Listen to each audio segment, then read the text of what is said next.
Hey, it has been roulette with CEOs in the AI industry. Have you been hearing about that and what it implies?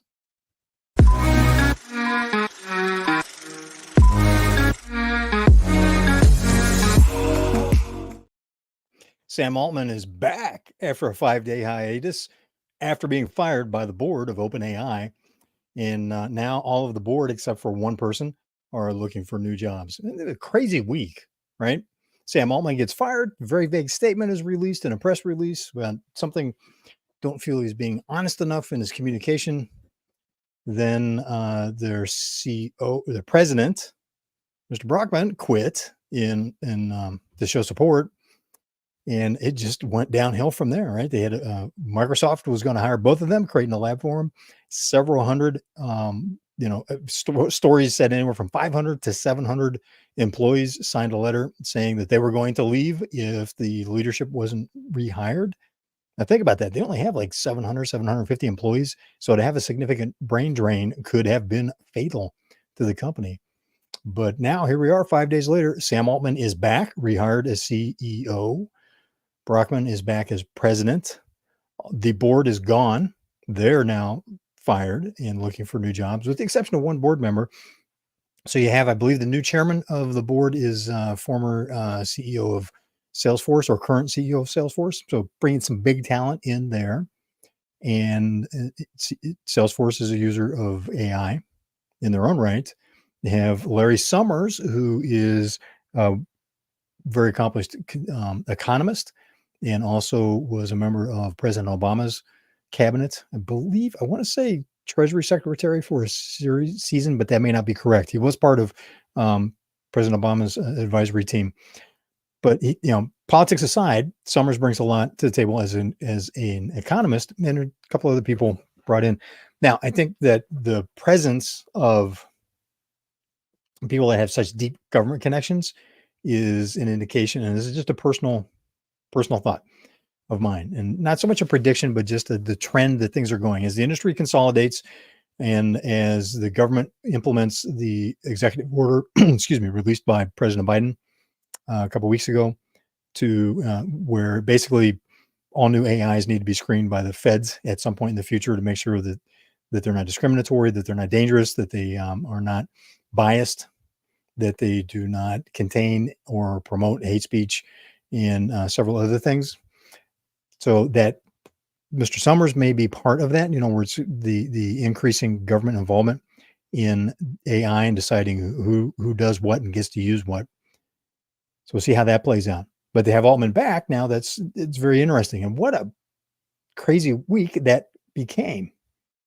Right, there's a lot of other news on the technical side, and I leave that to pros like Matt Wolf, WLFE, no relation that I'm aware of, but I did have a chance to meet Matt and spend some time with him at Artificial Conference in Burbank last summer. He led several panels, and it just brings a lot to the table. So he's doing deep dives on what the tools are, what's good. He curates a site, futuretools.io, which has a lot of the emerging tools. He does reviews of them, comparisons. His newsletter is highly, highly, highly valuable. Just want to PR him some. There's several others that I subscribe to as well. But for me, Matt has been the technical go-to to see what tools are worth my time digging into. As the leader of your company, you need to be doing that too, or have some of the people on your team recommending. I would say look at what, do that for yourself from the perspective of what's going to help you be even better in your role as the leader of your company, CEO of your company, owner of your company, right? And have your direct reports, your direct team, your leadership team doing the same thing. So you can see you're all gets me all choked up. It's exciting times.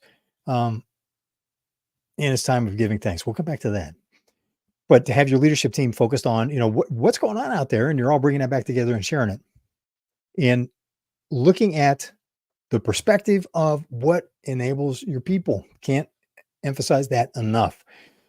And one of my favorite case studies it's been a great reminder for me for a couple of decades is when Toyota and General Motors began implementing robotics in their factories.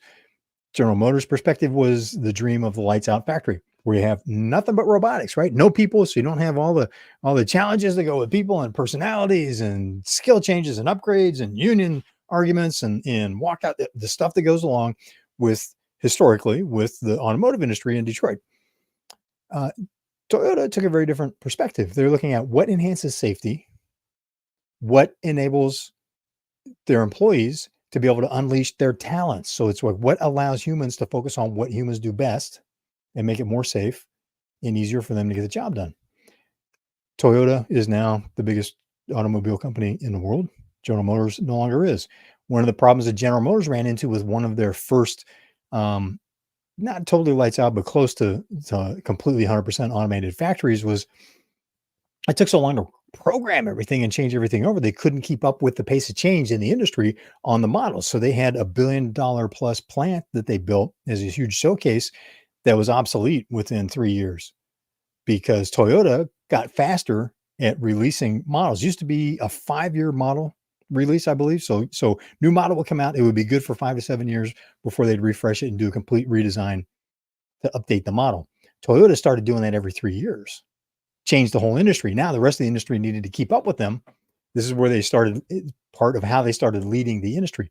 So where there are opportunities for you to do that in your industry, where you have that perspective of how do we unleash our people's talents so that you can provide unique value and do it in a way that can't be copied. Right? You want to be on the premium side of the market, not the commodity side of the market, and that's how you do it. A lot more on that. It's greatly simplifying things, but with respect to artificial intelligence, it is what is going to enable your people to outperform, to go beyond. It's like some of the AIs, which are decision support. They started out as the analogy that I use in my mind is in the 1990s, we had expert systems evolve. So they were giving guidance, being able to take a whole bunch of data and assimilate it much, much faster than we could as individuals, or even with high performance teams. So now AI can, excuse me. See, you got me stumbling around. I just get so excited about this stuff. The AI can do that if you have the right AI model, the right type of technology in place, can do that with your creative folks, with your sales team, with different parts of your company. It's like be able to take a lot of data and gain insights that would just take years for a single person or even a team to assimilate all the data from all the different sources and go, you know what? Here's something that is going to give us an opportunity to provide more value in the marketplace. And with in the United States, we've got Thanksgiving coming tomorrow.